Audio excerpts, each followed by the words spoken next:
시험 문제 내시는 건가요? 틀렸습니다. 네, 복용을 바로 중단해야 한다. 안 그래도 마약이라고 하는데. 마약성 진통제 관련해서는 이거는 X입니다. 안녕하세요. 분당차병원 혈액종양내과 전웅재입니다. 안녕하세요. 분당차병원 강버들입니다.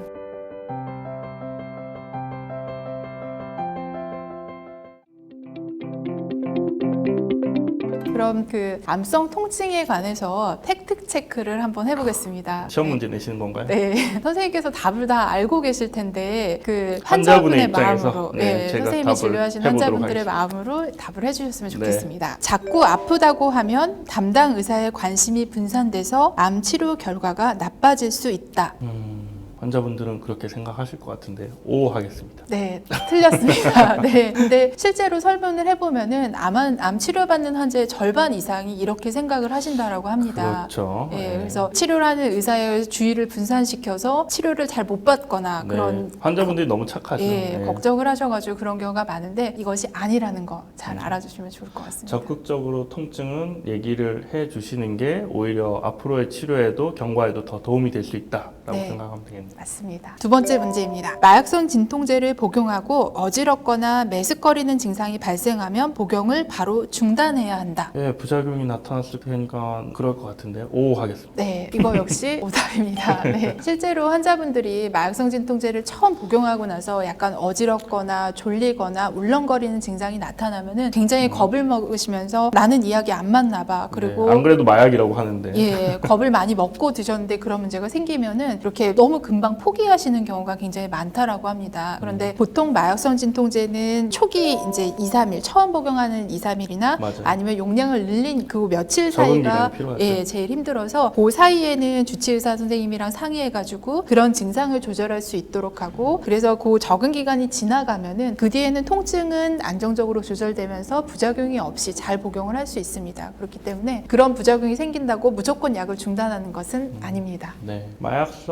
진통제의 부작용이 뭐 전혀 없는 건 아니고 몇 가지들이 나타날 수 있지만 대부분의 부작용은 다시 시간이 지나면서 네. 해결이 되는 것들이 네. 대부분이죠. 근데 이제 제일 대표적인 게 변비 네. 같은 증상이고 그런 것들은 저희가 또 조절해 드릴 수 있죠. 예, 그래서 마약성 진통제를 복용한다라고 했을 때 변비가 동반되는 경우가 많기 때문에 변비약을 함께 복용하기 시작하는 경우가 많습니다. 그렇죠. 네. 제가 레지던트 선생님들을 가장 많이 혼내는 이유 중에 하나도 마약성 진통제가 들어가고 있는데 환자분은 변비를 호소하시고 하지만 우리가 그걸 완화하기 위해서 이제 마그네슘을 네. 주로 많이 쓰는데 그런 약이 안 들어가고 있으면 상식적인 치료가 잘 안 들어가고 있는 걸로 판단을 해서 이제 저희 레지던트 선생님들이 네. 가르치면서 혼을 내죠. 네, 변비가 별거 아니라고 생각하실 수 있는데요. 어떻게 보면 변비가 심해지면은 암성 통증보다 더 심해지는 경우가 있습니다. 그렇죠. 그것 때문에 소화가 안 돼서 밥을 못 먹는다든지 그 통증이 심해지면서 점점 더 이제 힘들어지는 경우가 생길 수가 있거든요. 그 외에 다른 부작용은 또 어떤 게 있을까요? 네, 가장 흔한 부작용이 이제 울렁거리는 증상. 메스꺼운 느낌. 예, 메스꺼린 느낌. 그 다음에 약간 졸린 느낌이 졸린 많이 느낌. 난다라고 해요. 그래서 계속 뭐 깜빡깜빡 존다, 계속 졸음이 와서 일상생활이 안 된다라고 초기에 하루 이틀 정도 그렇게 표현하시는 너무 경우가 과한 게 많습니다. 아니냐 이렇게 표현하면 어떨까요? 그래서 만약에 그럴 경우에는 뭐 용량을 조금 더 줄여서 시작한다라든지 아니면 저녁에 자기 전에부터 먹기 시작해가지고 적응하는 방법도 네. 방법일 수 있습니다. 이게 마약성 진통제가 들어가고 어쩔 때는 과할 수도 있겠죠. 근데 네. 이제 제가 판단하는 기준은 보통 통증이 여전히 있으면서 이렇게 좀 네. 깜빡깜빡 한다든지 네. 이러면 아직은 요구량이 못 미쳤는데도 불구하고 환자분들이 아직 적응 기간을 못 거쳐서 네. 그렇다라고 판단하고 그럴 때 어떻게 하시나요? 보통 이렇게 깜빡깜빡 하시거나 좀 졸립다 이렇게 통증은 여전한데 네. 용량은 그럼 아직은 조금 더 올려야 되는 상황이잖아요. 네. 적응 기간을 네. 가지면서. 그래서 최근에는 그 낮 동안에는 조금 더 그런 의식을 조금 더 맑게 할 수 있는 그런 저는 커피 먹으라고도 많이 말씀드리는데 예, 커피도 좋은 방법일 수 카페인, 있고요. 네. 또 하나는 그런 그 정신을 맑게 해주는 그런 약물들이 있습니다. 그래서 그런 약을 오전에 사용하는 방법도 네. 하나의 그 방법이 될 수 있습니다. 어쨌든 그 시간을 넘어가고 나면 결과적으로는 그런 증상들은 해결이 되고 통증은 통증은 통증대로 조절되고. 조절되고 그런 거죠. 예, 세 번째 문제입니다. 진통제는 몸의 면역력을 떨어뜨려 항암 치료를 방해하므로 최대한 자제하는 것이 좋다. 아, 너무 그럴듯한데요. O 하겠습니다. 예, 실제로 이 말은 제가 환자분께 들은 말입니다.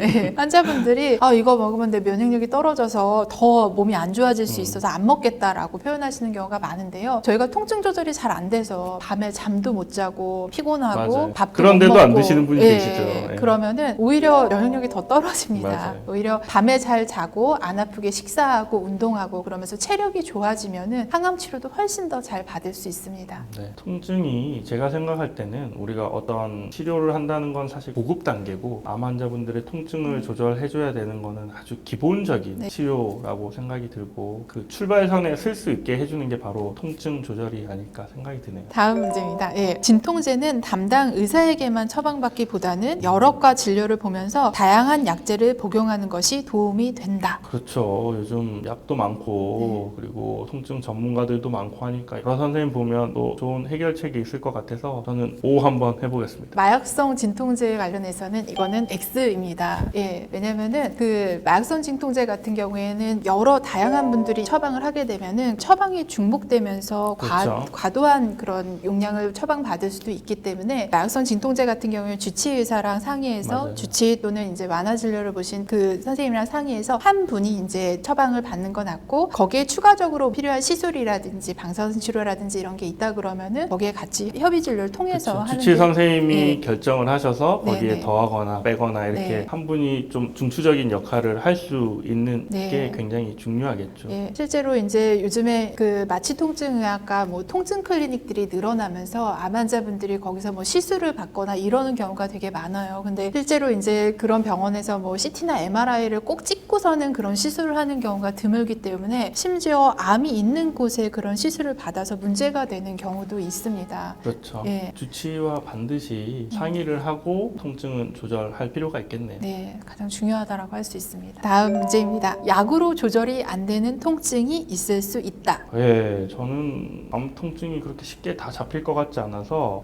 O라고 하겠습니다. 네, 이번엔 맞았습니다. 지금까지 암성 통증 잘 조절될 수 있다, 뭐 상의하면서 하면 된다라고 말씀드려서 이게 당연히 다 조절이 될 수 있을 거라 많이들 기대하시고 사실은 의사들에게도 기대하시는 부분이 그런데요. 실제로 암 환자 10명 중에 1명은 아무리 조절해도 조절이 안 되는 통증이 있다라고 합니다. 제가 만약에 암 환자라면 저는 조절될 수 있다는 그 90%보다도 조절 안 되는 그 10%가 나한테 오면 어떨까? 약이 정말 이렇게 내가 마약성 진통제 그동안 열심히 먹었는데 조절 안 되는 상황이 오면 어떨까? 이런 걱정을 많이 할 것 같은데 그럴 경우에는 어떻게 해야 되나요? 만약에 그럴 경우에는 약물 조절뿐만 아니라 여러 과가 같이 협의를 해서 함께 진료하는 다학제 진료가 도움이 될 수 있습니다. 그래서 저희가 암에 대해서 가장 잘 알고 앞으로의 그런 치료 방향에 대해서 잘 알고 있는 암을 담당하는 주치의사와 그런 통증 조절, 약물 조절을 담당해주는 완화의료 의사, 그 다음에 방사선 치료를 해줄 수 있는 방사선 치료 의사, 또 시술을 해줄 수 있는 마취통증의학과 의사 또는 그런 수술적인 치료 해줄 수 있는 외과 선생님 등등 다양한 직역의 의사들이 함께 모여서 머리를 맞대면 그 10%도 극복할 수 있는 부분이라고 생각이 됩니다. 다학제 우리가 보통 암 특정 암에 대해서 다학제 진단과 치료에 대해서는 다학제 진료를 꽤 하고 있고 저희 병원도 이제 이 다학제로 많이 이렇게 환자분들이 오시는데 암성 통증에 대해서도 다학제 진료를 하면 꽤 도움이 될 수 있겠네요. 네, 지금까지 이제 약물로 조절이 안 돼서 고생하시는 환자분들에게 하나의 답이 될 수 있다라고 생각이 됩니다. 네, 교수님. 오늘 암 환자분들의 통증에 대해서 저희가 굉장히 많은 정보를 얻을 수가 있었는데요. 저도 이제 환자분들 치료하면서 통증에 대해서 좀 더 신경을 써야겠다라는 생각이 듭니다. 혹시 뭐 마지막으로 우리 암 환자분들 통증에 대해서 한 말씀 해주신다면? 통증에 대해서 가장 잘 아는 사람은 환자분 자신입니다. 그래서 본인이 어떤 통증을 가지고 있고 어떻게 힘든지에 대해서 잘 얘기해 주셔야지 담당 의사 선생님도 좀 더 꼼꼼하게 이제 확인하고 조절을 해줄 수 있고요. 통증 조절이 잘 돼야지 동반된 암 치료도 잘 받을 수 있고 그를 통해서 훨씬 더 그 효과가 더 좋을 수 있습니다. 그래서 숨기지 마시고 작게 생각하지 마시고 자신 있게 표현해 주시는 게 중요하다라고 생각이 듭니다. 네, 알겠습니다. 강버들 선생님이 워낙에 암성 통증에서 유명하신데요. 저희 분당차병원 홈페이지에 가보면 Q&A가 가능하고요. 그래서 혹시라도 암성 통증에 대해서 궁금하신 사항이 있으면 강버들 선생님께 문의를 해주시면 아마 답변을 친절히 해주실 것으로 생각이 되고요. 처음은 저희가 이렇게 뭐 암성 통증에 대해서 일반적인 내용들을